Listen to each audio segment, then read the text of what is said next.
Okay. There's not yet. So Mike, Katie, can you hear us? Can you be heard? Hello, I can hear you. Yes. Okay. Mr. Marino. Yes, I can hear you. And Mr. Dwyer. You're loud and clear. Excellent. Madam Manager. I can hear you. Okay. So let's see.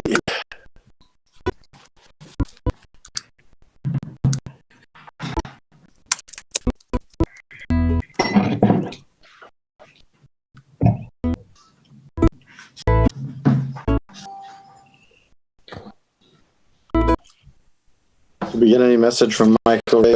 I'm not here. I'm not.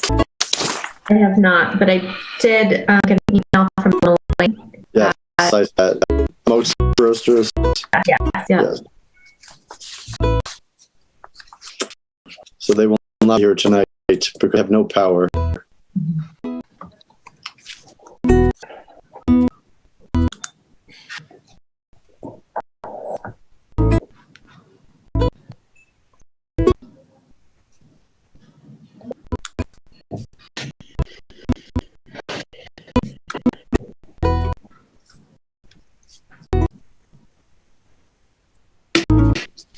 Michael Ray coming in at the last minute. Obviously, we limit the amount of time we spend with us to the bare essentials. All right. I forgot I was wearing a t-shirt until about 3 minutes ago. Okay. I have everybody.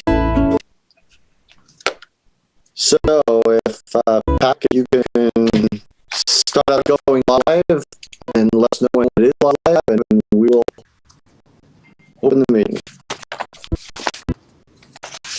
Okay, we're live. So good evening, everyone, and welcome to the Lunenburg Select Board meeting of Tuesday, February 2nd, 2021. In accordance with the requirement of the open meeting law, please be advised that this meeting is being recorded and broadcast over the Lunenburg Public Access channel. The town of Lunenburg, in response to the COVID-19 pandemic, currently following guidance from the Lunenburg Board of Health, Massachusetts Department of Public Health, CDC, regarding the virus and steps communities can take to prevent its spread. All facilities are open, but by appointment only. In accordance with the governor's order suspending provisions of the open meeting law, general law, chapter 30A, section 20, all public meetings being conducted remotely. This meeting will be broadcast through LunenburgAccess cable on YouTube and can be viewed at the following link, youtube.com/c/LunenburgAccess/live. And you'll be able to find it on the LunenburgAccess YouTube channel with 24 hours after the meeting has completed. If you want to participate in this meeting, you have a smartphone, a tablet, or a smart or a computer. Sorry. You can find the meeting using the Zoom application, and the webinar ID for this meeting 909-174-0347. If you would like to participate, you don't have a smart device, you can use the telephone and call 88-475-499, and the webinar ID again is 909-174-0347. If you are on the Zoom application and you would like to speak, please acquaint yourself with the raise your hand feature of the application. It is in different places, depending if you're on an iPad or a computer or a telephone. If you are using a regular telephone in which to speak, dial *9, and that would do one of raising your hand, and the chat will call on you as appropriate to get input from other speakers. List all the topics which may be discussed in the meeting are those reasonably anticipated by the chat. Votes taken as a result of these discussions. Not all items listed may in fact be discussed, and other items not listed may also be brought for discussion to the extent permitted by the open meeting law. Before I continue, I just want to close my office door here.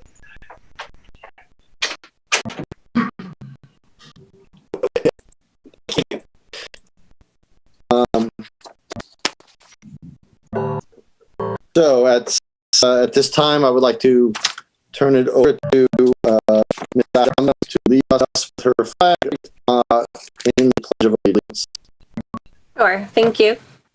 I pledge allegiance to the flag of the United States of America and to the republic which it stands, one nation under God, indivisible, with liberty and justice for all. Thank you. Okay, so happy Groundhog's Day, everyone. I heard that the groundhogs are at shadow, so we're going to get more there, as if you didn't already know that looking out your window. Everybody got the dose of seeing shared as well, and hope everybody is staying warm and staying safe and watching themselves on the road. I heard it was pretty treacherous last night.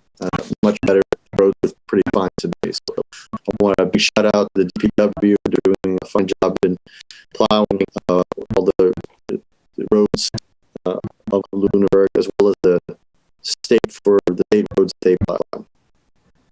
Any public comment from the board to start off this evening?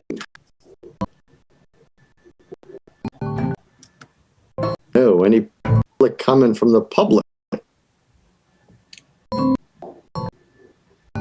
So no. Any announcements, Madam Manager? Just the same announcement about the meeting this Thursday, the information regarding Zoom invitation and the past is on the website as well as on the calendar. And that will be for the public to comment on and provide feedback on the adult retail marijuana establishment proposed at 88 Mount Ave. Okay. Thank you. And I have no other announcements besides that one as well. Our 705, which was with smokestack roasters, has been delayed because the proprietors of smokestack roasters, their location has no power, no internet, no Zoom meeting, so they will be rescheduling that just to their sign of our times. So we will put them back on as my guess is they'll probably be on next week.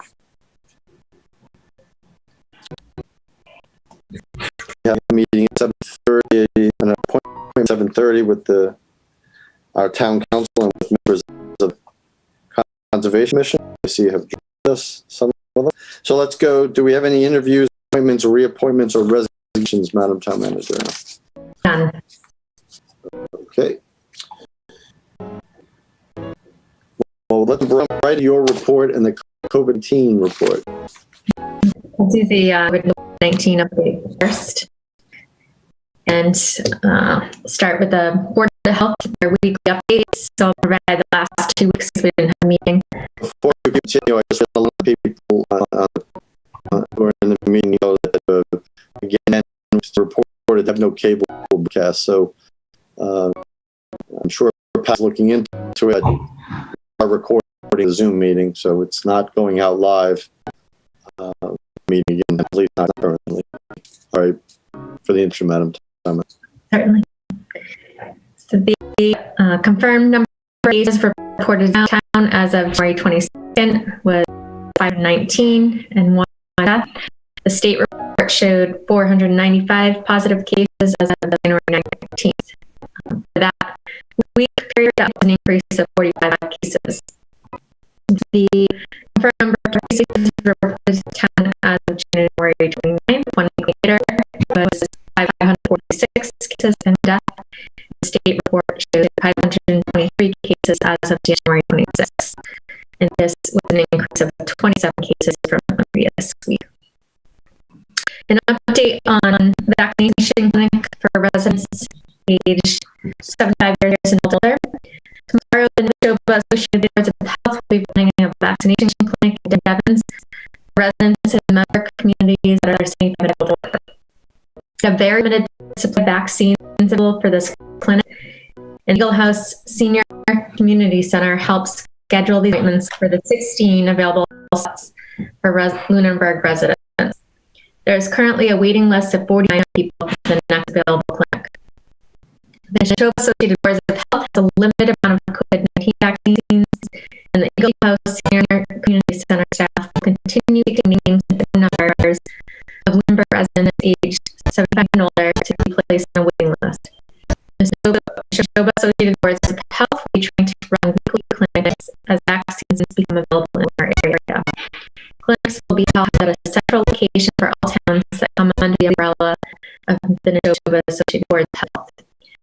Residents ages 70 and older on the waiting list being administered by the Eagle House staff by calling 978-582-4166. As appointment registration slots come available for Lunenburg residents aged 75 and older, these appointments will be done through the staff at the Eagle House. The appointment process is set up as a first-come, first-served system. The staff member will call the resident. The registration process will be done over the phone with them. In the meantime, they ask that you continue the mass access site, try and schedule an appointment and through the vaccination location on the website. Eagle staff will not be taking names of those under 75 until they are contacted by the Neshoba Associated Boards of Health. Today, the Governor's Office provided municipalities with a temporary constituent services and resource to assist with COVID vaccine registration for seniors 75 and older who do not have access to the internet. This will allow our senior center staff to submit into forms for the seniors' contact information so that a live person can call the senior back to register them over the phone. This is a temporary measure until public access phone goes live at the end of the week. They had notified the board over the course of the last week as the registration process became available for this age category. There were many frustrated residents contacting our senior center and across the state. From what I read and heard from other towns, I reached out to our delegation. They responded immediately, and within a day they signed on to a letter to the governor to address the situation. So I wrote a live phone which will address the internet access phone. It sounds like by the end of the week. A regional discussion on vaccination rollout plan. The administrators and town managers within the Neshoba Associated Boards of Health District had a meeting today to discuss how we can work together to create a oversight in our region and collaborate within Neshoba Associated Boards of Health and legislators creating this. We all realize that the real issue here is lack of supply of vaccines, a limited amount of board health and Neshoba Associated Boards of Health are allocated. However, having a plan in place for the entirety of the vaccination rollout would be instrumental as we hope to supply increases as we go forward. So I'll keep the board updated on that. We have tentatively scheduled a meeting for next week to include our health agents from Neshoba Associated Boards of Health as well as our legislators from all member communities. So they're be a good representation from all of our delegation. Data from the state and federal government, numbers from Massachusetts as of January 28th, there were 488,861 cases, 14,056 deaths, and 13,309,431 patients tested. And that's all I have for the COVID-19 updates. I'll move on to my regular update report. No non-existing vacancies. There is one vacancy in the Architectural Preservation District Commission, 4 vacancies on the Bylaw Review Committee, 1 vacancy on the Cultural Council, 1 vacancy on the TCP Building Design Committee, 1 vacancy on the Historical Commission, 1 vacancy on the Senior Workup Program Committee, and 1 associate vacancy in the Zoning Board of Appeals. Just so people can find the appointment application on the website and complete the application, email it or send it via mail, select board us. An update on invitation for bids and request proposals. The cleaning services bid that was due January 20th. We decided to reject all the bids we received because there were a number of inconsistencies in the bid results. The assistant town manager revised the bid package and has re-advertised it, and bids are due on February 18th. The assistant town manager has also been working on the solid waste disposal and recycling request for proposals, and we were notified recently that Casella will not be submitting a proposal when this is got to bid, as this is an area that they do not wish to work in because they haul all their materials to offer. An update, an announcement from Maya, who's our health insurance carrier. They announced at the annual May meeting that they will be providing a 100% reduction in premiums for 1 month in the fiscal year 22. And they'll be making further announcements at a later date, whether this will be for the month of July or another month within the fiscal year. This is a significant saving for both the town and school budgets and for employees who held it through town. The holiday premium for 1 month in fiscal 22 will result in the following savings: between $233,000 and $140,000 savings for active plans for health insurance and school personnel, between $9,000 and $60,000 savings for active plans for health insurance for town personnel, approximately $17,000 savings for town retiree health insurance plans, and approximately $33,000 savings for school retiree health insurance plans. Very good news on that end. Excellent. Yes. Update from the various departments. The assessors, the first motor vehicle excise amendment will be sent out on February 12th. And the contractor that handles the assessments for industrial and commercial properties is doing those inspections, and the principal assessor expects new growth in these inspections. And the Council on Aging, as I noted earlier, the senior center staff has been inundated with calls requesting information and assistance with the vaccine registration. So they're helping as best they can with all the calls they're getting and with the registration process. The center has been doing bingo book club and coffee shop via Zoom. and we'll be doing Memory Cafe through short as well. The Center continues to run the grab and go drive events, including emergency kits and a take tea party. The director said they will do a soft opening as a number of planned with 10 or people at events such as bingo and the grief group. From the police chief, he reported that they have ordered the body cameras and those will be implemented in the next 1 to 2 months. One of the cruises is now on the road. News is now on the road, and the ACO bill has been received and is being outfitted. From the IT director, he reported that remote meeting coordinator has worked on a website project to update the business sector and is now complete in it with picture and links to businesses that signed up that wanted their information on the website. IT director has been corresponding recently with the TCP building committee architect and on the networking pieces and the system information related to the design of that purpose project.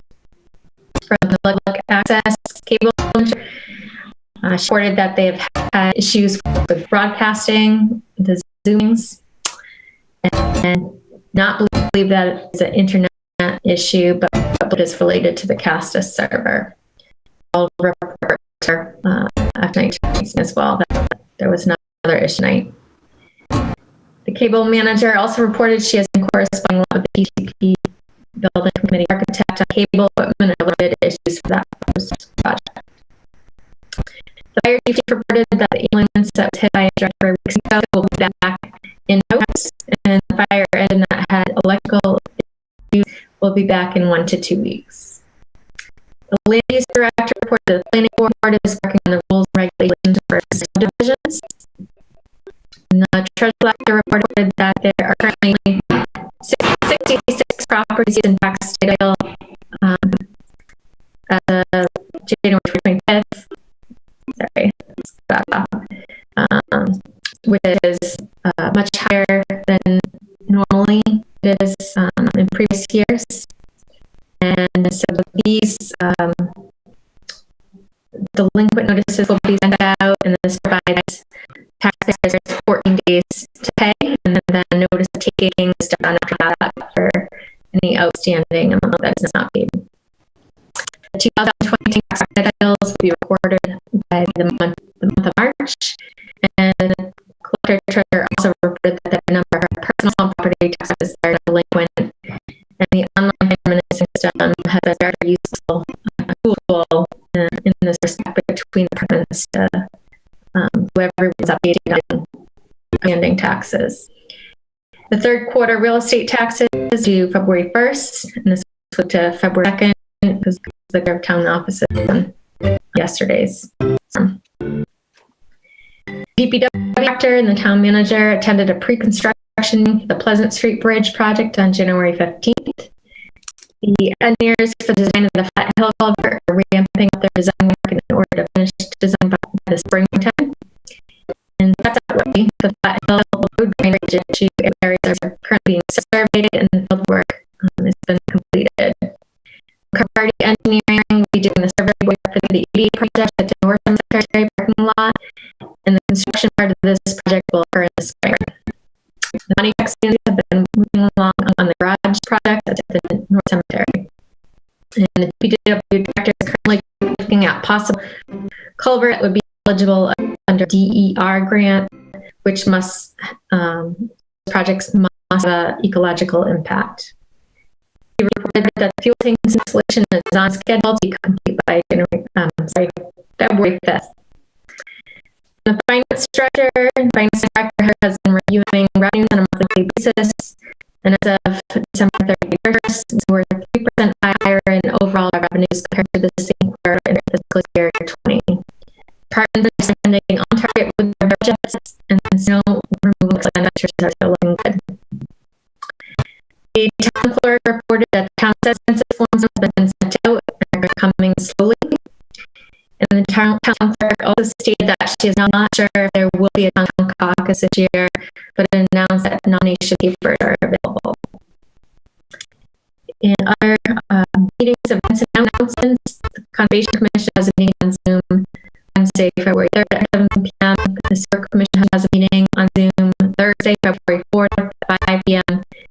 And as I said earlier, the community outreach meeting, the proposed adult marijuana establishment at 80 Mass Ave is on Zoom on Thursday, February 4th at 7 p.m.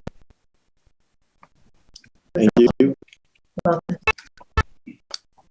Anybody have any questions for the town manager on anything COVID report or her town manager report?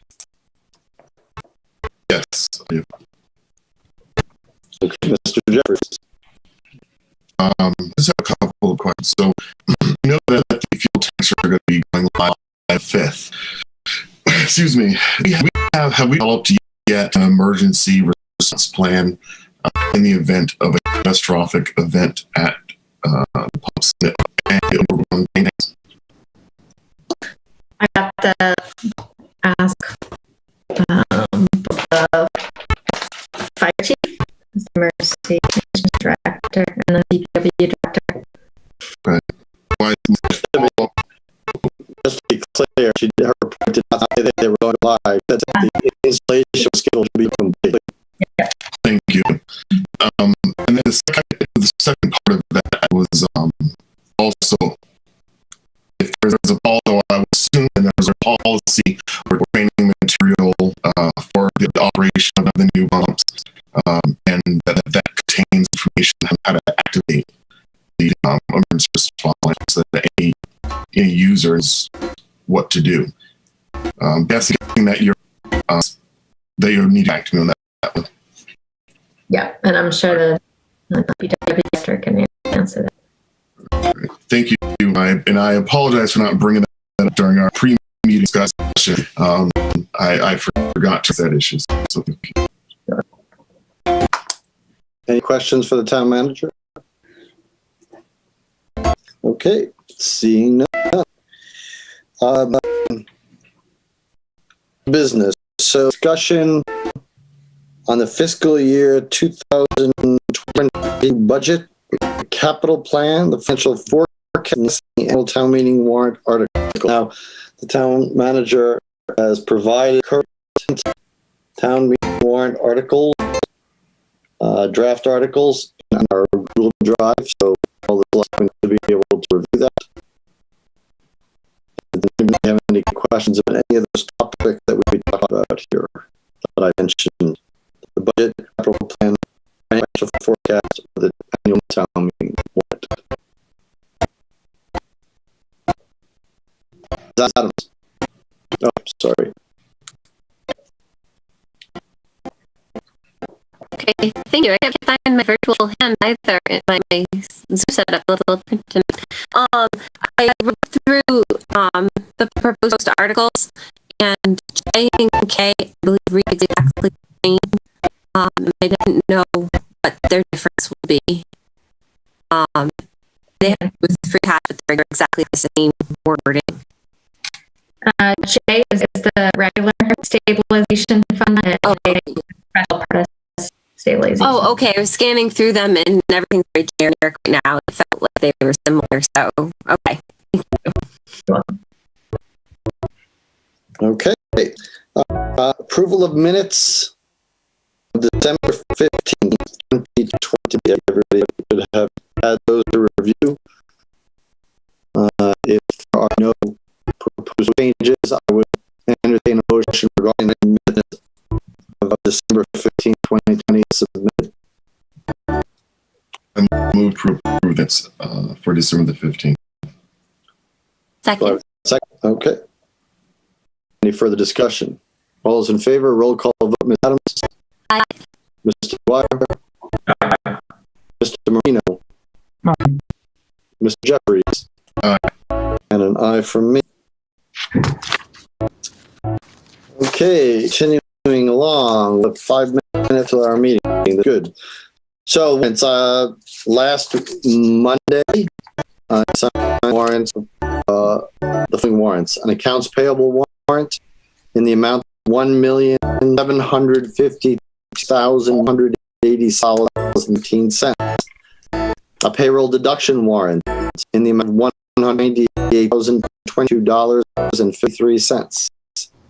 And a payroll warrant in the amount of $831,942.44. Any action items?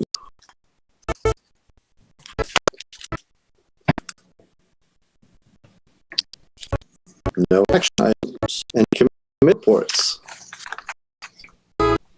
Adam?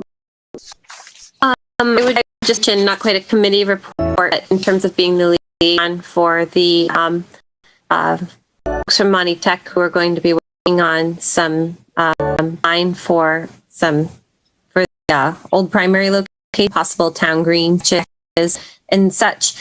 The name of the teacher is Jessie.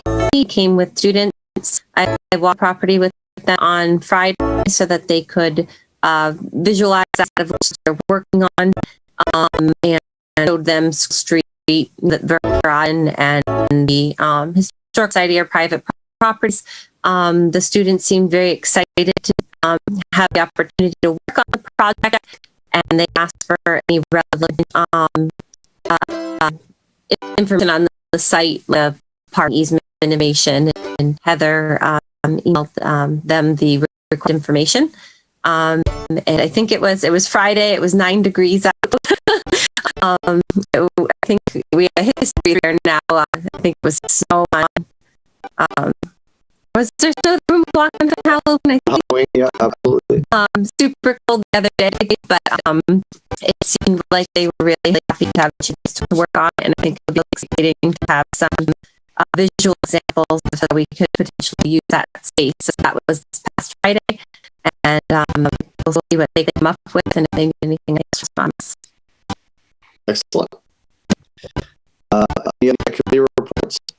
Yes, Please. I have committee reports. The first is the library trustees. The library trustees had a meeting after our last meeting was the end of January. So a couple of good things. The Beanstalk Winter Reading Program is about halfway done, and there are more than 30,000 minutes logged. So this is a program that teaches young people to develop great reading skills and habits at a young age, so that way they can keep that throughout their life. And this was funded, the materials for this was funded through the Friends of the Library. They also purchased a camera so that way they can be able to record in-house content. Currently, their staff using their own cell phones for that. So that's really. And then in the fall, they created a strategic plan subcommittee, and this is to develop a 3-year plan that contains multi-year goals and activities. And once it's developed, its source document to help secure grant funding for library technology programs, all for different building needs. For TCP Design Committee, this one's a little bit longer. So we met with our architect to receive some cost estimates. So due to the level of lead and water, we also were looking at part of that process. There was also final engineering analysis as well that we're waiting for. So due to levels of lead that have been detected in the water building, the entire plumbing system is being recommended by the engineers for replacement. Although the buildings are in good condition, the heat delivery system, ductwork, the radiators, etc., are not. And also, there's current air circulation requirements that have to be met. So all that system would need to be upgraded. So significant HVAC work is required. The roof is going to be needed. And to improve the critical systems, there's going to need to be significant ceiling and wall work. And in Massachusetts, it's going to affect more than 50% of the building, which then triggers a level 3 of construction project. So with a level 3 project, there are of additional building requirements that with being able to rehab the space. Seismic structural needs that have to be addressed, and all fire safety equipment has to be upgraded to meet the current code. So this requires a roof to be reinforced with steel anchored into the ground, as well as requiring like safety systems, sprinklers, all also just in general fire alarm system. So the estimate that we received was for 16 million, but when you add in the contingency, the contract version, the escalating cost, the contract overhead, we received an overall estimate of $21 million. Overall, so I say surprised by this amount. Certainly, additional 3 to 4 million at a minimum that is necessary by the level we trigger. To note, this trigger will be in place for any future use of that building. It's reasonable to assume that those costs are not something we can mitigate. Again, the reason why is related to the air circulation requirements, again, related to the plumbing, etc. So throughout the process, there was a couple things, the board considered many cost cutting measures, minimizing the amount of walls that would be moved, how many touch walls, there's all additional costs of that, and keeping all existing door openings that helps decrease additional masonry work, maximize shared spaces such as conference rooms. Also planning to build a commercial kitchen, not purchase the equipment of the commercial kitchen. That way, that allows future town meeting and the town to find other ways to source that, just through donations. You can buy it secondhand. We also have a plan to purchase any kind of office furniture. There's planned storage space that later converted to office space. There is some unfinished, relatively unfinished space in the room. And using cost estimates, our cost estimates use economic furnishing material. So there are no plans for marble floors or gold facades. And also they understand that pack pay for their own space. So talking to the architect, where we left off was at a couple different measures to help bring this cost down. Looking at removing some of the walkways that hug the current building that aren't needed for egress or for compliance. Currently, the project has been to be occupied during construction. So looking at changing the things the way the building not be occupied, seeing how that affects the cost, decrease construction time, should equal less. And we'll ask the architects to guide us with ideas how they can recommend to bring the cost down.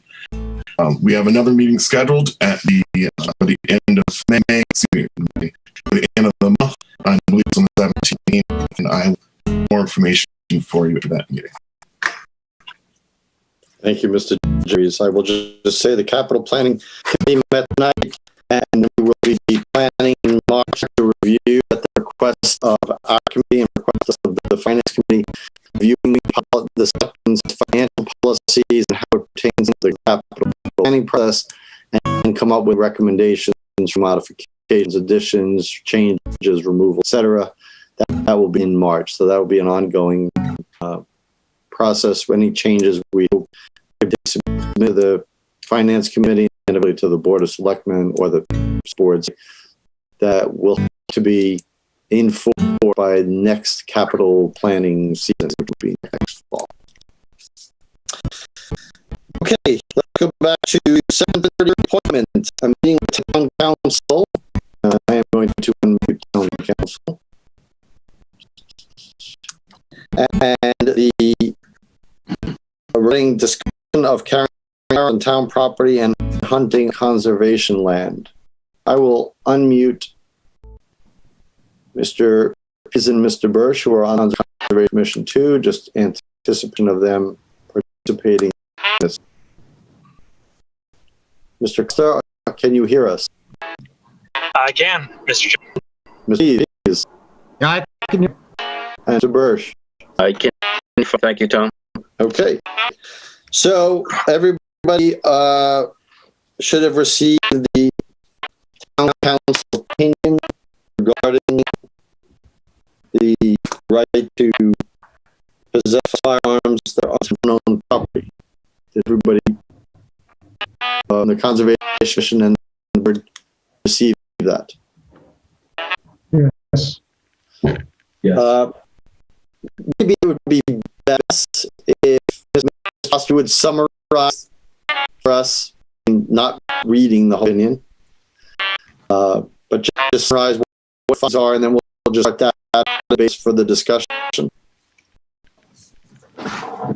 Sure, I'd be happy to do that. So thank you, Mr. Chair, members of the select board. So, as was stated, I on an opinion on January 2020 addressing the question about the right to possess firearms on town-owned property. And the way that the question was presented to me, and I heard it a number of times from a number of different people, got this question from a couple of town representative volunteers during my hours.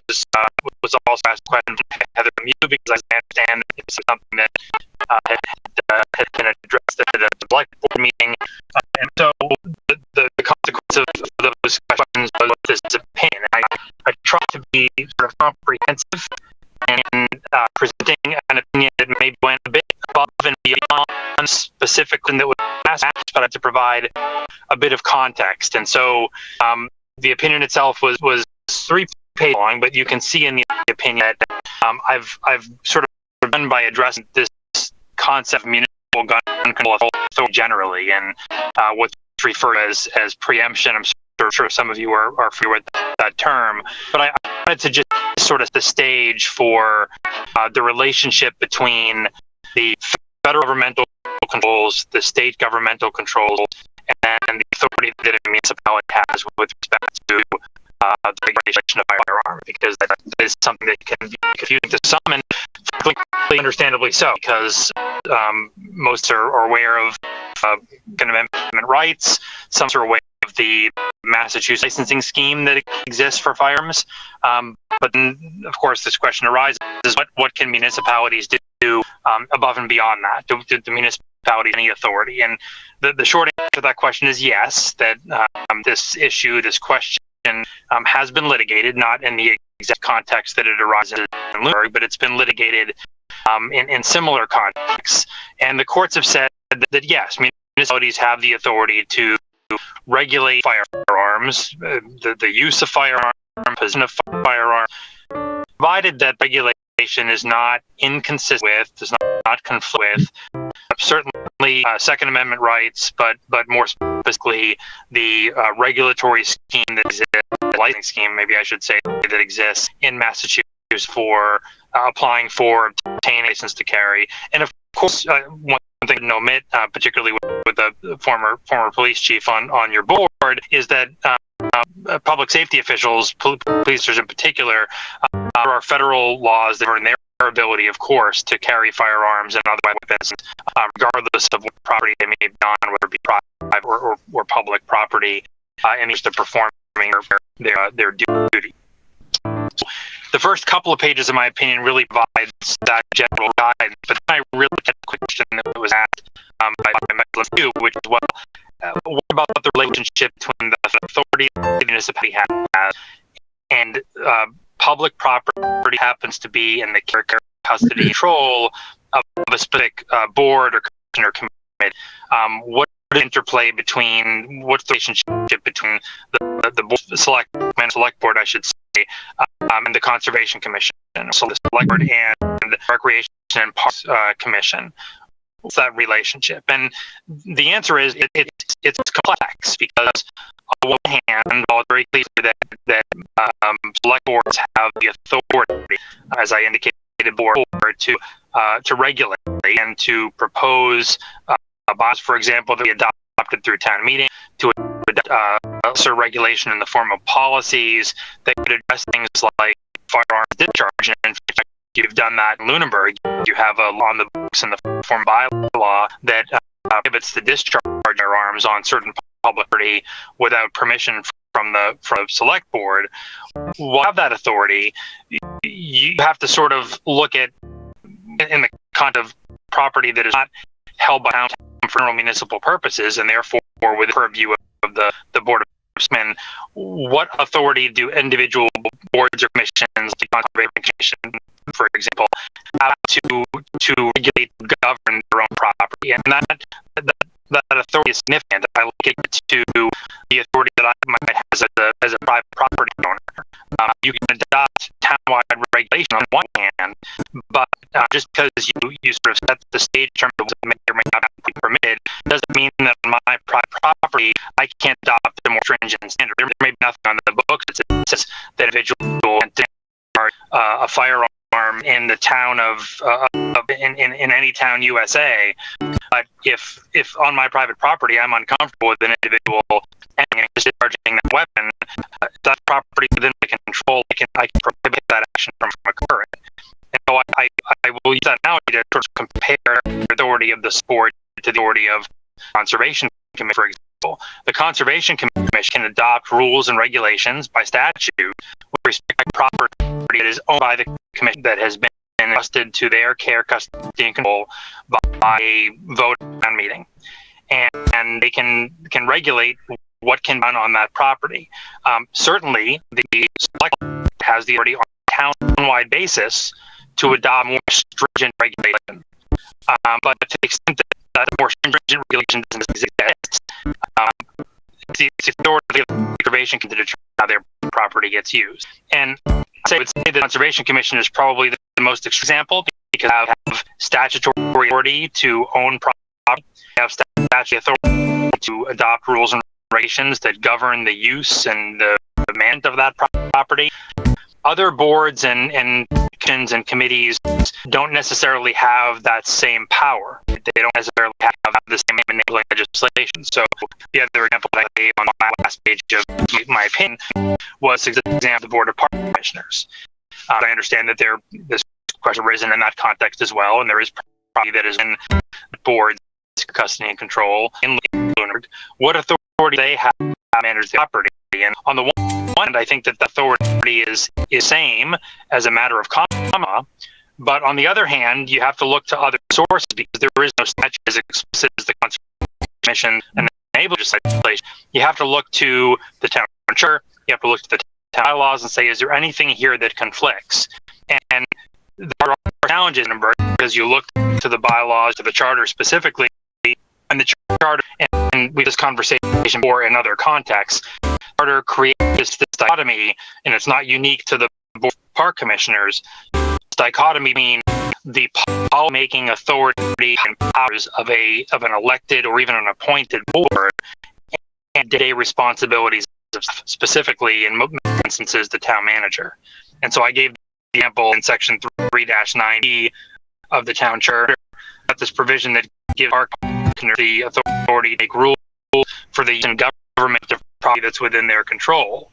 But similarly, elsewhere in the charter, section 4-2I, we've got this provision that says the town manager has jurisdiction over the rule and use of all town facilities and property except property that's under the control of the school department or the Conservation Commission. So there's this, I don't want to call it conflict per se, but again, it's that dichotomy between day-to-day versus policy making.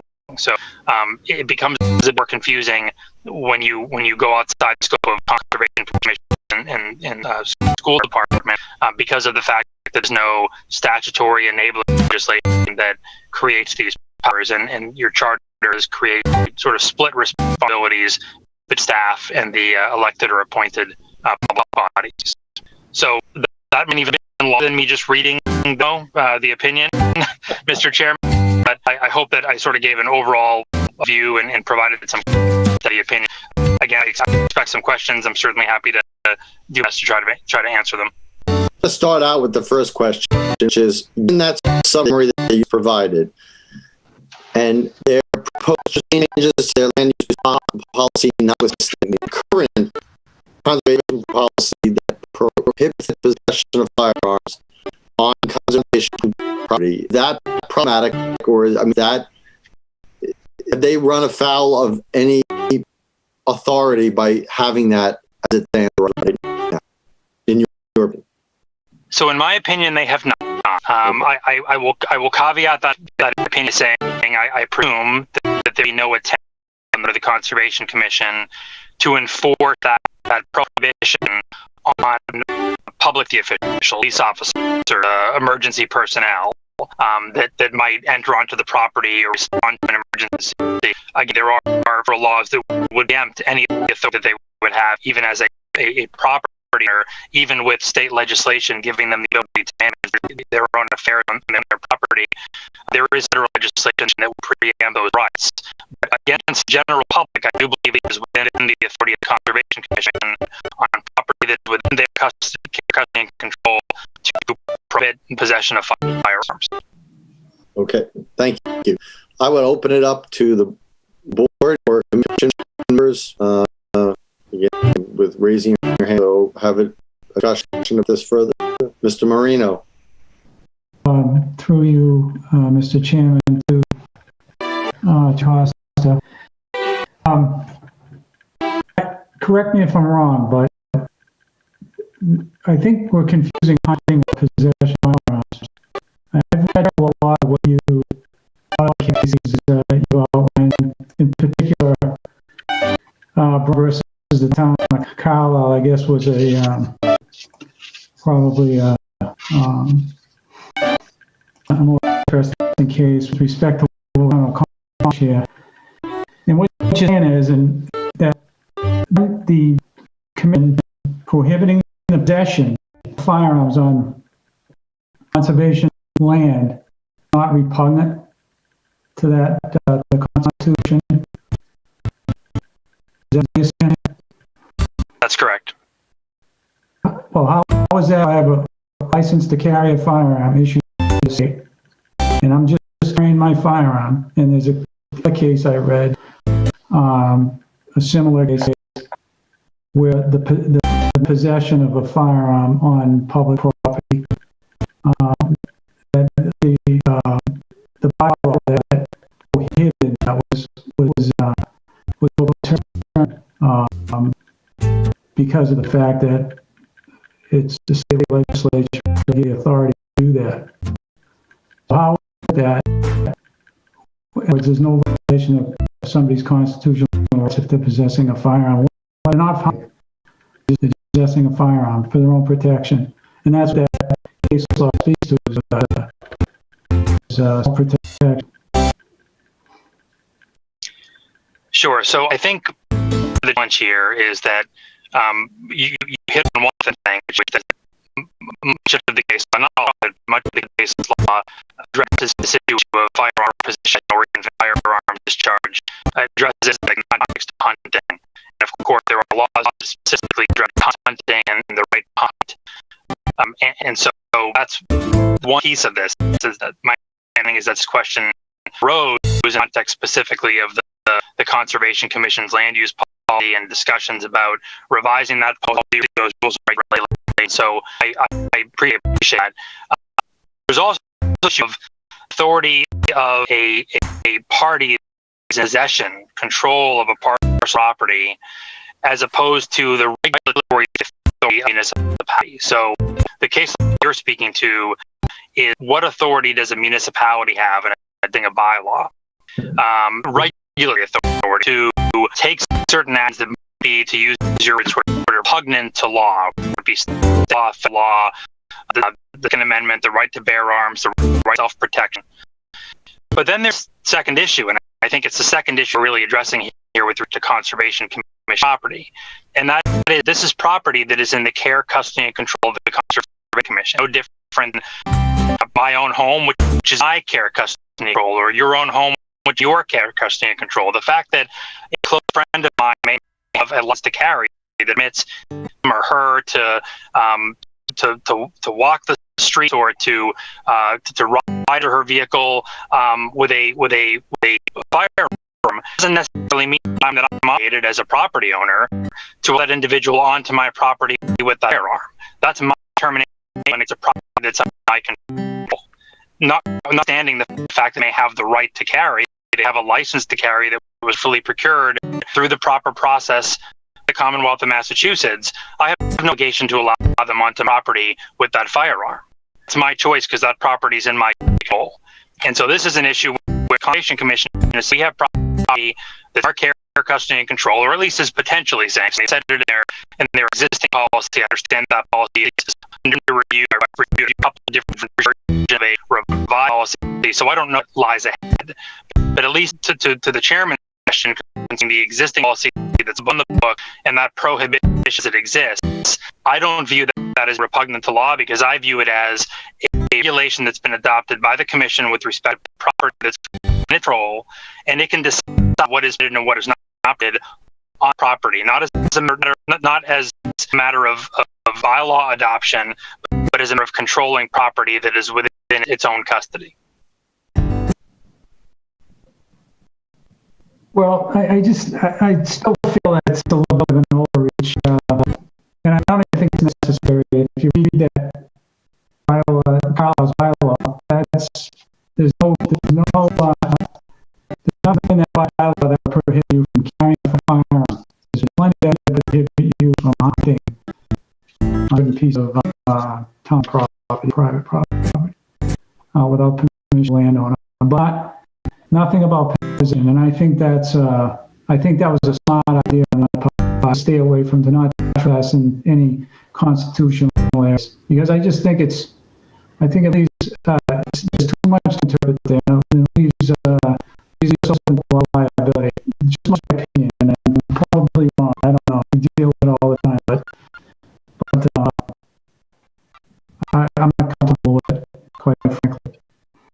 If I could, Mr. Chairman, so I don't want to say I deal with it all the time. I've had occasion to deal with it in the past, and I've litigated a few cases involving firearms licenses. With that said, I don't think you're wrong, because what you're now making is somewhat a policy argument, and I try to be careful and drawing the lines. It's not my role to policy for the town, whether it be for the Select Board or the Conservation Commission. I agree that based upon my experience and based on even the research I've in connection with to definitively answer this question for the town, it is the norm, at least I found, certainly bylaws, not the norm for there a blanket prohibition on the possession of firearms. There are many bylaws, there are many rules, regulations, even policies that address the discharge of firearms on public property. And there are others that regulate, some quite stringently, the ability to hunt. I'm going into great detail as to what ones can be used, and oftentimes prohibiting the use of firearms and only allowing for bow hunting. So whether that's appropriate, whether it's appropriate to stand clear of this question of possession of firearms and what's a safer approach and that potentially exposes you to liability, or at least the threat of liability. Somebody believes that their Second Amendment rights have trampled upon and opting for to sue the town. Those are potential reasonable concerns, and as a matter of policy, it may be better to clear, but that's above my pay grade, and that's for the board to decide, and I guess it's ultimately for conservation to decide with respect to its policy or regulation. Thank you. Mr. Jeffrey. You have a follow-up, Mr. Marino? No, I was just thank you. Oh, okay. Mr. Jeffrey. I think that the scenario that I have in mind is someone who has a restraining order out against something they're in a relationship with and has a license to carry one, to go to the town forest to clear their mind and enjoy the fresh air, with understanding that the Second Amendment of the United States Constitution makes reference to the of the bear arms not being able to be infringed. So where I see the conflict, and yet we have rules that say that you can't possess a firearm. Where my conflict in all comes is one as a commission, the Conservation Commission. So anyone who's a member of this board, right? So they follow the same government rules all of us have to in terms of being government officials of some form. Same open meeting law requirements. They're created by laws. All of their property is funded from taxpayer dollars, donations. Their property is maintained from taxpayer dollars. If they're sued, the suit goes against us as a town. So by all measures, they are a government body, except for, at least in this opinion, when it comes to their possession, their custody and control, of property. Then when it's the property under their custom control somehow is more equivalent to private property than is to government property. There's no indication that anything of conservation mission is a private entity. And they are an extension of government. They are a government actor. When they make decisions, they're legally bound. They're by decisions. They're government decisions. So can you ever explain to me why there's this differentiation when it comes to property possession, care, custody of property, why they're treated more like a private homeowner and a government actor? So through you, Chairman. So I'm not sure, to use your word, can necessarily better explain for you. I can try to explain it to be somewhat differently. So maybe I can by analogy, because the way that you started your question was sort of similar to the question that Member Marino asked, where he commented on the Second Amendment right to bear arms, right to protect oneself and one's property. Maybe not in those words. The example he gave is someone maybe has a restraining order out and they want ability to protect themselves, and they're coming to public property that's within the custody and control conservation can, and they will be sure that they can provide that same protection to themselves. I say that, and I'm not in any way speak against that. I have no sort of dog in the fight here. I'm simply relaying the law as read it, as I understand it. But I would liken it, for example, to school property. So it is abundantly clear in law that you have no authority as an individual to happen with some exceptions, even limited exceptions for public safety officials to carry a weapon, a firearm on school property. Now, you, an individual, that's public property. It's care, custody, and control of the school committee or the department, but nonetheless, it's a public entity, much like Conservation Commission is a public entity.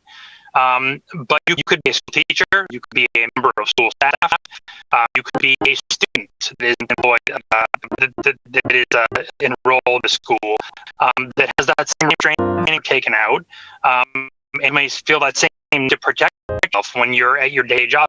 If you're a staff member there for 8 or 10 hours a day, you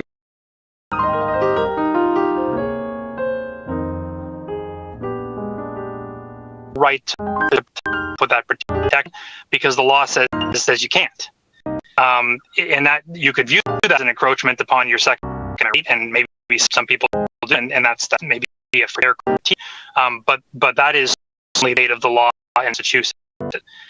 And so I would liken this instance example. This is property that's within the care, custody, and control of the conservation. I did use a comparison to the private property owner and the rights that a property owner have to restrict entry onto his or her own property by an individual holding a firearm. I think that the conservation has that same authority with respect to property that is in its care, custody, and control, as a matter of regulating the ownership of property, as opposed to regulatory authority as a governmental act. All right. I think I understand, and I think that the relation of guns on property, isn't that both federal and state law, though? Whereas the regulation of possession of firearms on conservation land, I'm not aware of either a state nor federal law that says that that's not permissible. There's nothing specific to firearms on Conservation Commission property. The only state law that I would for you is the enabling legislation for the Conservation Commission, Chapter 44, Section 8C, that gives the Conservation Commission the authority to establish regulations with respect to use of property that under its control. All right. Well, I want to thank you, Mr. Costa, that time and energy that you've put into this. I get the time that you also decided to talk to me as well about this issue. I think for us as a community, knowing that the Constitution is appointed by the board, is trigger a new question during that process. Which, what does the possession of a firearm have to do with the conservation of land? But as a policy matter, I don't have an answer to that. I can certainly understand with different things, don't understand how the possession of a firearm has anything to do with land conservation. Ms. Keys. Thank you, Mr. Chairman. I'd just like to say I have a couple of things I'd like to add, and then I have a question for town council through you. Our present land use regulations have been on the books since 2011. No one's really paying any attention to them until we want to revise them. You know, they weren't controversial. I'm trying to say controversial. And we went to revise them. Went to revise them, and first public hearing, we got a letter from Ray Jeffries, with concerns about the fact that regulate possession of firearms. And I got that letter from Ray. I had never noticed they regulated the possession of firearms. That was news to me. They permitted hunting with firearms, not the possession. We reached the town council, to ask, do we have the ability to do that? And we got around yes. I just want to assure the board that every time we revise regs, Attorney Costa will tell you, we reach out to him and ask for his review on everything we do, to make sure that everything we are proposing, is legal, meets the set of law. That said, we've had one workshop so far. We have another workshop scheduled tomorrow at the end of the meeting, and we're going to have a public hearing on the 17th, and we're developing draft regulations. And at the present time, our draft regulations not include a ban on the possession of firearms. I don't know what'll happen. Tomorrow night, we went through. I had been advocating that we take our existing regulations and revise them so that we give the public track changes documents. They can see what's different about the new regulations than the old regulations. At the last workshop, a majority of the board decided they want to go in a different direction, and we used a set of draft regulations that was developed by Richard Birch, which is really a set in that they're shorter, they're more succinct, and have a certain internal structure, and so that we basically started from scratch on our regulations. And I think we're very close to a final draft. We're going to take and tomorrow night go over and review Attorney Costa's review. We're going to see, people had 2 weeks or a month to think about it on the commission. Do they have any other suggestions for final changes? And then we'll post that on our website. And, for the public to view, for the public will have it. And this Friday's Lunenburg advertising this public hearing. And, people will be able to like and a robust comment on it, at a hearing on the 17th. Those are my statements. Question for Attorney Costa was, in our present draft regulations, it makes a distinction between hunting and two other properties where we're proposing to allow hunting in the draft. It says that you don't have to go to the board of trustees, to the board of selectmen to ask for permission to discharge a firearm on Hunting Hills, because the town has already entered into an agreement, a conservation restriction agreement with state when we purchased Hunting Hill. And is that right? That people who are going to Hunting Hills don't need to come to the selectmen for the permission to discharge because of the, past agreement with the state when we acquired the land. Mr. Chairman? Mr. Cuss?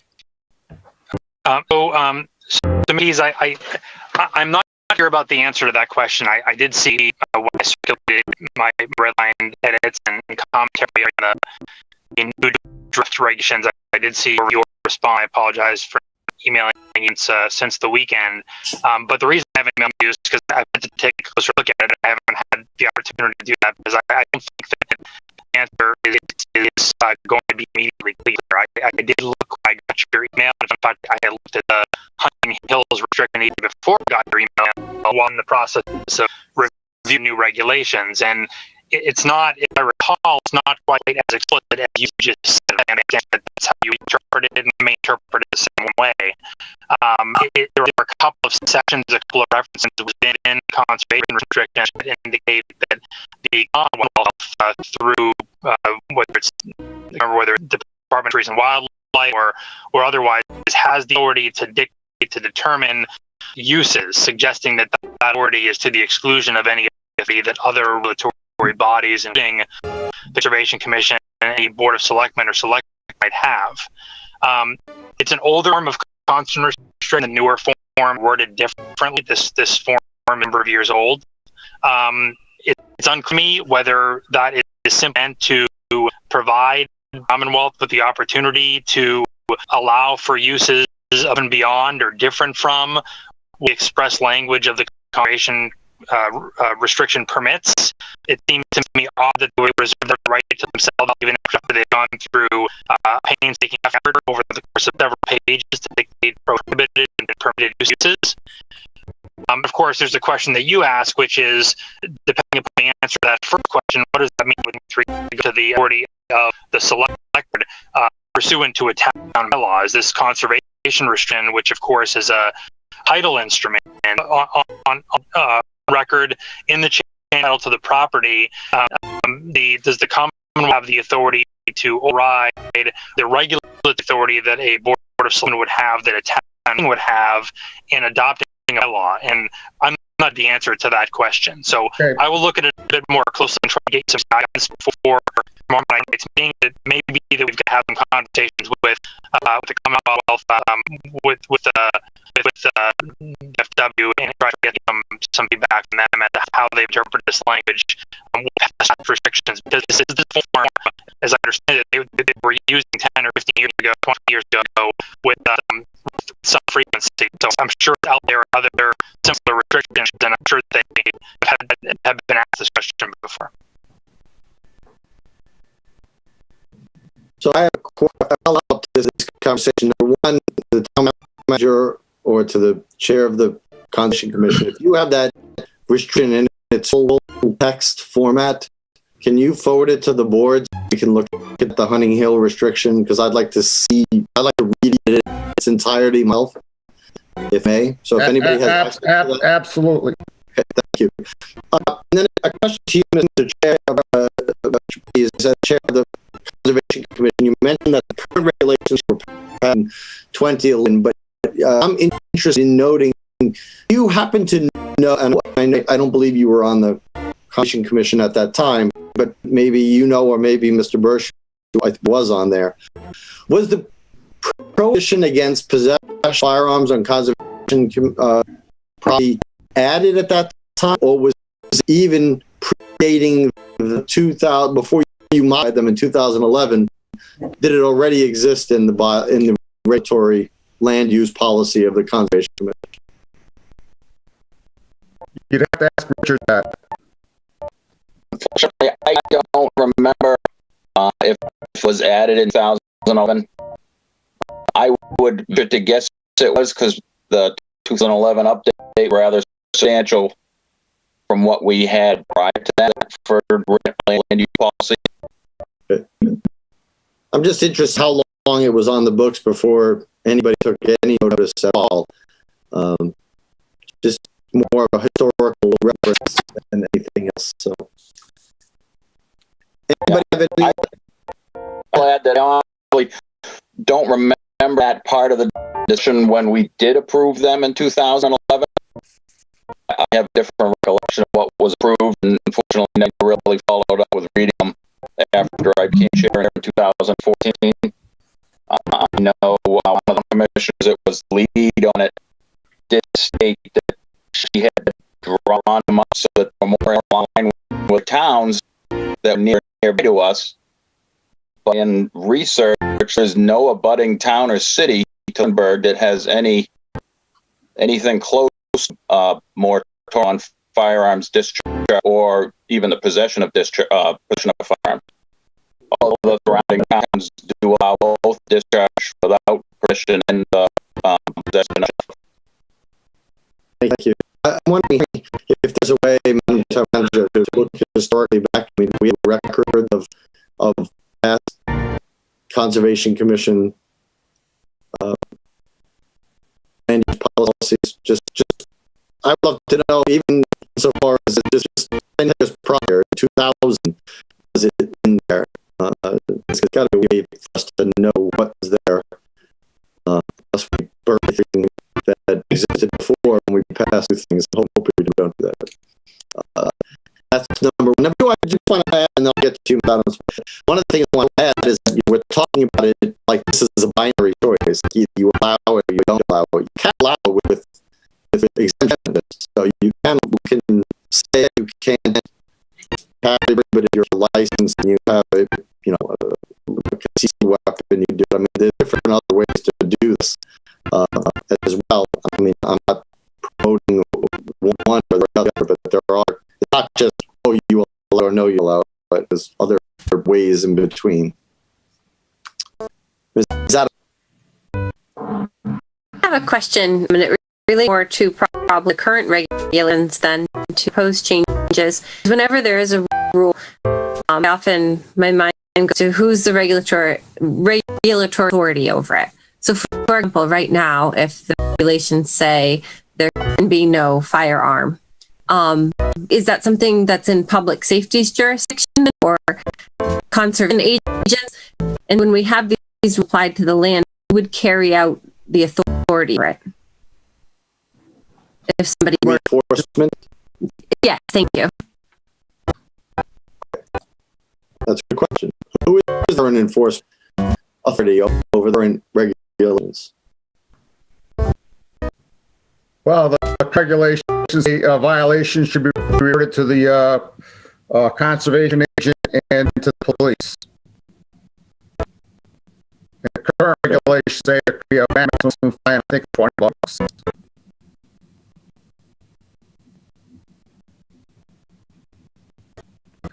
I think the new proposed ones actually go so far as to indicate that who the enforcement authority is. Is that correct? Read that in the letter.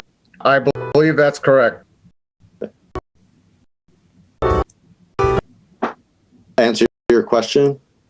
Yeah, thank you. Sure. Anybody else have to say on this? Mr. Chairman?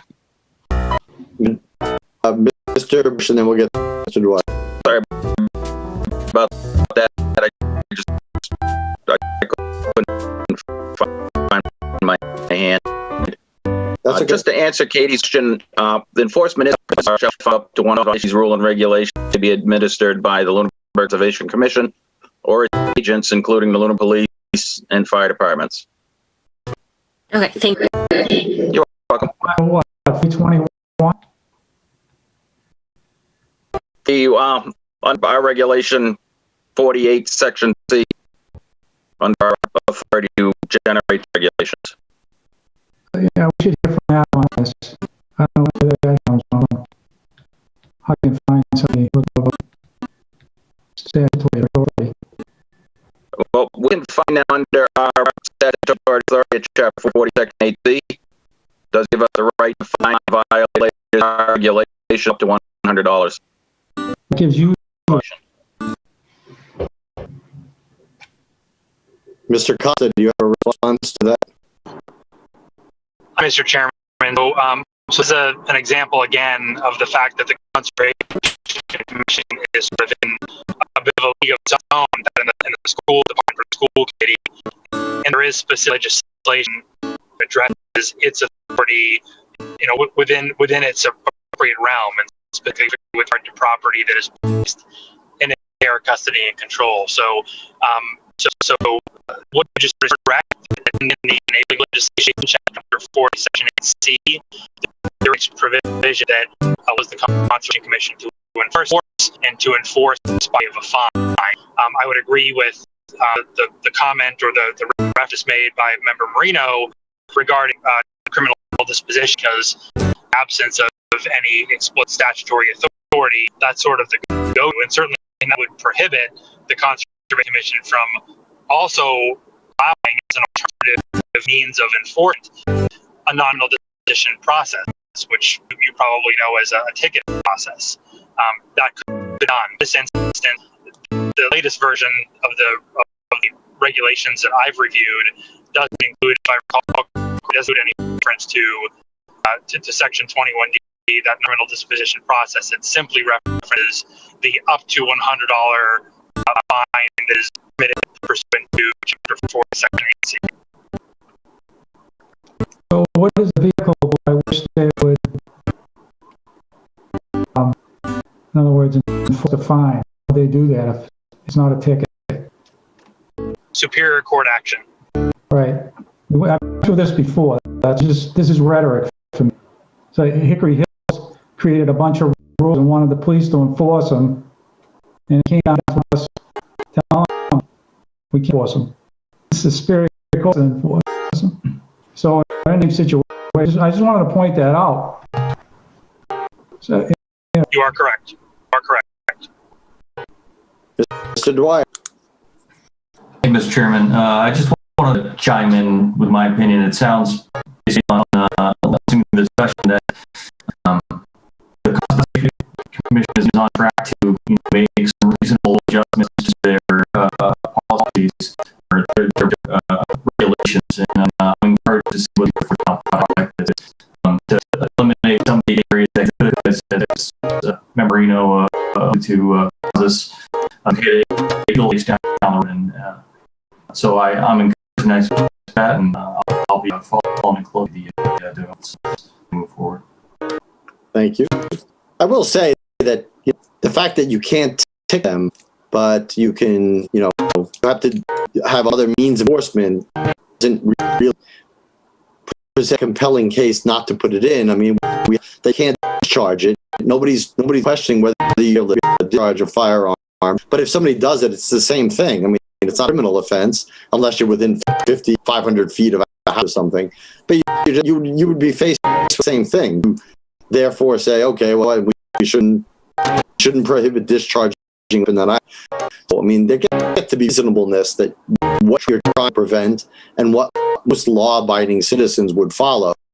You can't look at what people might break, because the enforcement is too difficult.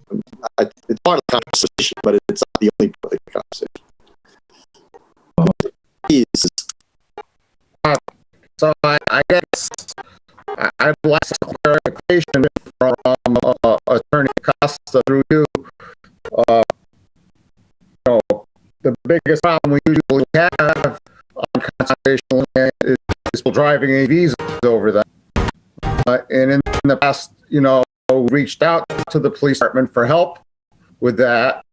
And they've always been very helpful, and we can give them, something concrete to go on. Am I hearing that they shouldn't be helping us? I guess I'm looking for clarification here. So through you, Mr. Chair, if good.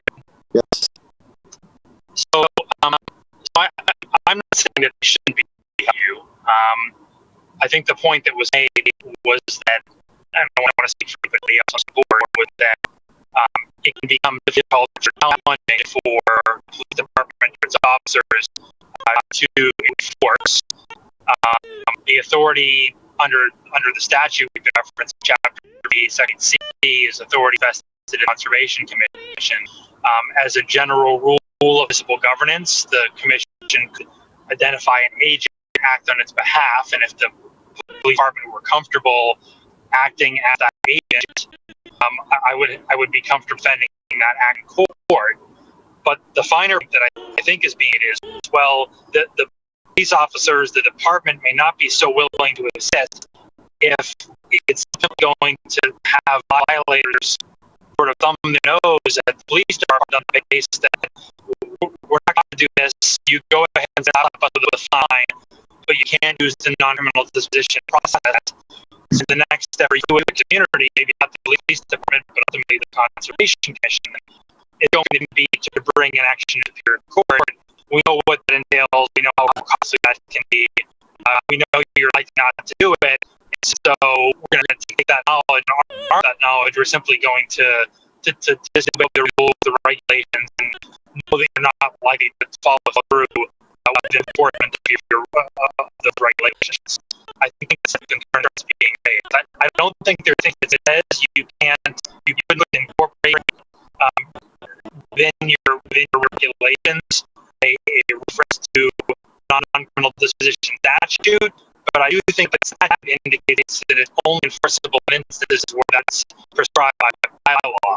And this would be a bylaw prescription. This would be a prescription by way of a regulation adopted by statute. So, I have some concern about that potentially being challenged in the future as well. I found out things tonight that I didn't want to know. But it could be added. I mean, we could. Obviously, bylaw could be amended to allow that authority. Correct? That's correct. That's correct. Hold on. Go ahead, Mr. Marino. It's on the same subject. It's the same subject. I guess I just want to repeat what Attorney Ross said. I want to clarify that from a police standpoint, it is a challenging thing to try to enforce rules. Obviously, the police, I'm sure, would act as a agent. However, going back to what you said, Mr. Chairman, I think the best remedy here is to think about a bylaw to regulate it. And I go back to that because it's a good example, that Carlisle example. It's not that it's trying to stop hunting and so forth. It's a well-written regulation, and it takes the onus off, I think, the Conservation Committee in this case, although their version of their regulations is obviously going to be coming forward as well. I don't want to deal with that. I'm just Mr. Jeff. So, thank you. Well, I think the Conservation Commission look at that as a reference to that. If you have that and they can send it to them, Mr. Marino, that would be helpful. I'll do that. Mr. Jeffries. Yeah, briefly here, I just want to thank Mr. Keys and Mr. Birch for looking into this concern. Certainly, I'm not aware of anyone hammering at the gates hunt on town property. You guys may be unaware of that, and I really don't have an opinion, strong opinion anymore on topic. I received an infringement upon rights. I'm very thankful that we've gone, Mr. Chair, for us with having town council here, and then also with the members of the Conservation Commission being here. I know this has been lengthy, but certainly I do appreciate the energy that has been for this direction that the Conservation Commission is going to regulate the hunting and not so much the possession of firearms. So thank you very much for all you guys' hard work on this stuff. I will echo that, and I think Mr. Jeffries is ready to run this meeting next week when I'm on vacation, so it was very well done. It was perfect timing. But I agree. I appreciate everybody's time. This was a very good conversation, and I think these discussions are helpful for everybody as we navigate through, very, very unclear waters, overlapping jurisdictions and state laws and local laws, etc. So, thank everybody for bringing it up and everybody for their patience in pursuing discussion. Mr. Chair, Pease, if could also, in preparation, after your meeting tomorrow, whatever is going to be discussed as far as the last version outlined land use policy that your commission comes up, if you could send that to the board and make sure I guess it actually gets on the requests. I can only request to put it on the town website under the Conservation Commission in preparation of your public hearing. People can see and be prepared what you're discussing. We've already sent an ad into the Lunenburg Ledger because, you know, as you know, the publication deadline is, you know, I think it's either today or tomorrow, stating that the land use regs will be on the Conservation Commission website. And that is fully our intention, barring some technological glitch, that they should be put up there sometime. I would hope on Thursday. Excellent. I appreciate that, and I'm sorry for the redundant request. I didn't know that was already going to be in there, so thank you. Excellent. All right. That concludes our open session agenda for this evening. I will reiterate what has already been said twice. That this Thursday, well, first, the Conservation Commission is tomorrow on Zoom. So if people want to follow this, the chair of the commission said that this topic will be up at the end of their meeting. So if people are interested, what time is your meeting? At 6:30? We start at 7. I think we have something like 5 public hearings, 2 appointments. I would note it's a workshop. There won't be any public input. When we're discussing exits, it's an opportunity for the commission to discuss it among themselves. You know, the opportunity for the input will be at the public hearing on the 17th. Appreciate it. But people listen in. And then, of course, certainly listen in. And on February 4th, this Thursday, is the Greenleaf Technical Community Outreach. Again, for the adult use cannabis retail store that's proposed on Mass Ave. And that's again Zoom meeting. All the info was has been published in the ledger and it's on the website, so you can do that on Thursday. Our next meeting is next Tuesday. I will be away, and Mr. Jeffers will be chairing the meeting. And then we have a meeting on the 16th. It's a workshop appointment. So to the board members who have not submitted already an appointment, reappointment process they want to review, please know that it gets to me so I can distribute it before the meeting. You got I did. Okay, thanks. Is there any public comment from the public? Again, look for any hands up. Hearing none. Any public comment from the board? Ms. Adams? Oh, sorry. Yes, thank you. I think my a little bit more of a question. I don't know if the manager has the answer. It's been a series now of weeks where this isn't going out live on cable. And I think they missed what's the glitch. Hold on. It was in her report, but I'm going to mute it and can repeat it. Like the chairman, in my report, the manager had been looking at the issue, and they believe it's with the Castus server and not in their issue. But I will relay again for tonight's meeting, and I know they're working on it as we speak. I know the manager had to go to the town hall, so to try to work the issue. In these strange times, people probably rely on their cable broadcaster and entertainment, and week after week we're disappointed. So, well, it's frustrating that's not live, and then and then people can't see it, and a lot. Be surprised. I'm always surprised at how many people do say they see it. Yeah, they probably look at popcorn pop and they're ready to go, and. I think so. He wants it from just somebody right from Lunenburg Public Access. Thank you. It is not a problem with the internet at all. It is a problem with the server that we are putting all the stream codes to. What that does is it takes the stream codes and just convert into the same signal that can broadcast out on TV. That's been ever since I've been here, which has been a year and a half, it's been getting progressively sore. So I don't know if there's something that needs to be done. It's our mission to make sure everybody can see this, to promote this. It's very frustrating when we can't promote the meetings. So I know Joe was talking with the people that she needs to talk to, which I don't know who they are, but she was talking to them, and we're really working very hard to try to fix this. We want to promote this because it's people should be able to be involved. So I appreciate that. I appreciate look behind the camera too, by the way. So I feel like this is late night. We're talking to the camera people in the control room, so that's fun, Ms. Adams. Yeah, just to follow up to that, you were about meeting accessibility. Occasionally, we get public comment or via the phone or something that may be accessing the meeting through TV, where people can't come in person to our meetings. We've also started to adapt to that.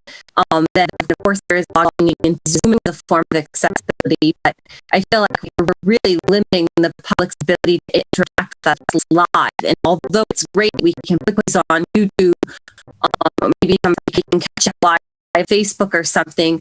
The intent of these meetings is public participation, and I think we've got to take a close look at that week after week after week if we're sitting a live phone. And I know I was listening to somebody recently who would show up at the end of the meetings live. They'd watch them from home, hop in their car, come to the meeting for public comment.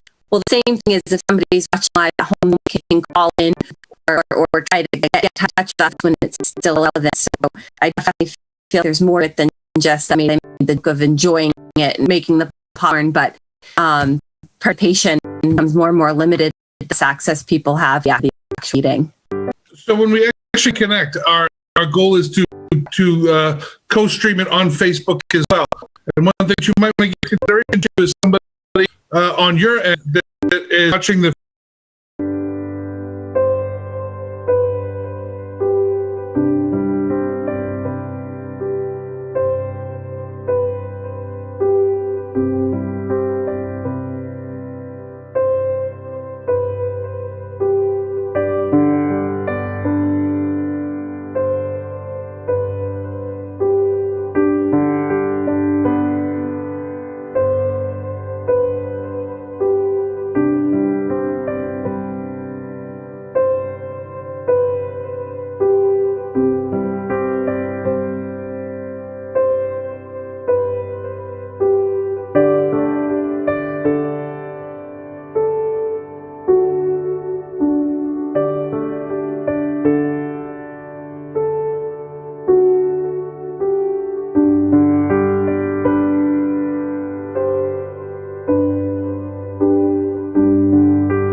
Artlist.io.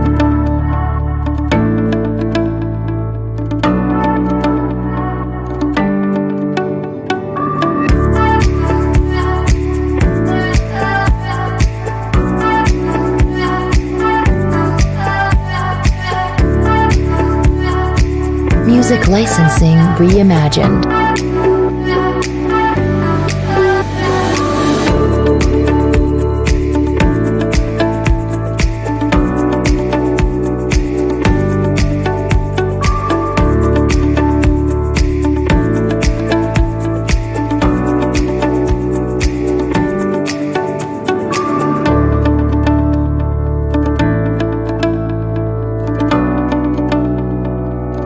Artlist.io.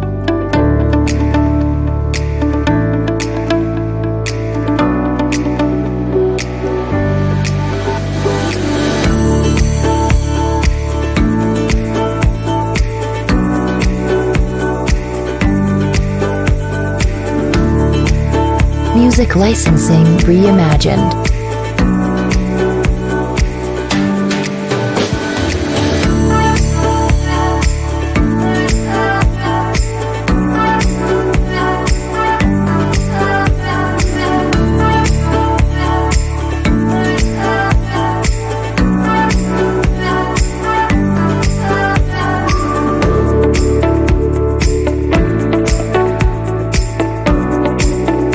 Artlist.io.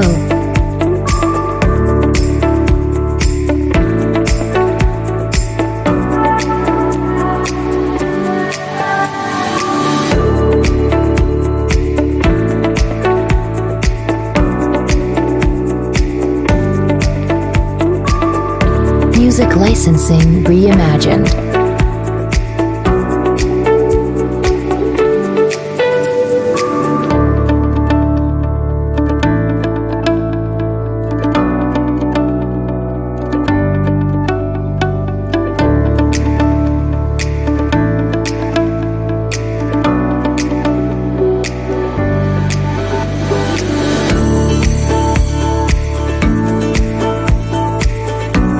Artlist.io.